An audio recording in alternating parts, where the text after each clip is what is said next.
L'Ajuntament de Miramar ha instal·lat un desfibrilador al centre esportiu El Molí. Aquest nou equipament permetria als treballadors del centre esportiu realitzar una actuació d'urgència si algun usuari patira un problema cardíac. D'aquesta manera, el desfibrilador donarà servei als usuaris de les instal·lacions del centre esportiu El Molí, així com als centenars de futbolistes que acudixen al camp de gespa artificial. Cal destacar que l'Ajuntament de Miramar va organitzar un curs per ensenyar als treballadors d'aquesta instal·lació esportiva a utilitzar el desfibrilador. Així mateix, també s'ha instal·lat un panell informatiu que explica el seu funcionament. Cal recordar que des de l'any 2012 la policia local de Miramar també disposa de desfibrilador en els seus vehicles.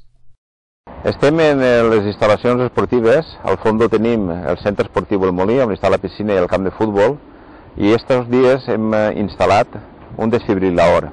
Tenim ja l'experiència del bon ús del desfibrilador i a finals de l'any passat va aprofitar perquè a través de la policia poguem salvar la vida d'una persona. La instal·lació d'aquest desfibrilador així en tot el que són les instal·lacions esportives possibilita que en el cas de que passara alguna cosa a algun esportista, els mateixos monitors puguen acudir i resoldre el problema.